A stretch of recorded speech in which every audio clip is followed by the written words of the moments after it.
We would like to write this fraction here, this rational expression, in lowest terms, and to do so, we're going to look for common factors and then divide them out or cancel them out.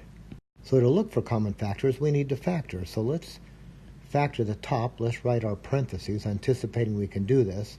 So I'm going to write this as x and x, and the factors of 48 that give us 14. I think we could try.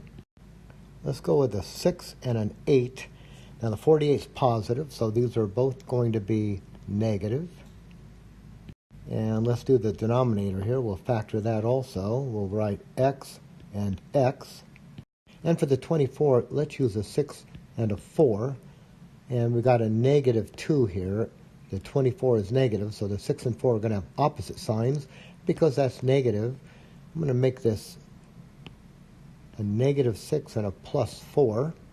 Right? That'll give us 4x minus 6x is the negative 2x. And then what I can see is this x minus 6 will divide into that x minus 6 once, and we are left with x minus 8 over x plus 4. And I'm going a little bit further too. I'm going to say this is going to be true as long as x is not equal to, now just think about this, what's going to give us 0 in the denominator? So let's look back up here to see what x values we cannot use because we don't want 0 in the denominator. Well, we can't use the 6 and we can't use a negative 4. So let's write that. We can't use a 6 and we can't use a negative 4. Now, the negative 4, we can see right from here, but the 6 was lost up here, and we can't use this 6 because that would give us 0 over 0, indeterminate. And even though this looks like it could be evaluated at 6, this expression here came originally from this one. This one does not allow for 6, so anything derived from it, this one does not allow for 6.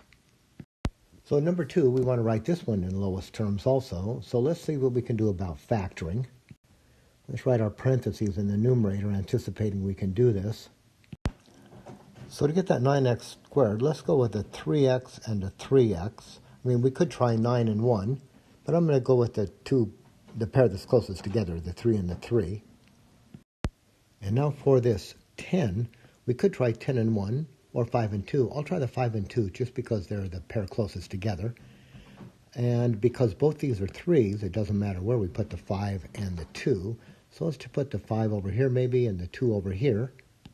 The 10's positive, so the 5 and the 2 must have the same sign, and that's going to be that middle plus sign.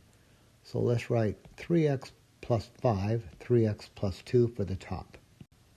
Now, for the denominator, this binomial is the difference of two squares, right? Something squared minus something squared.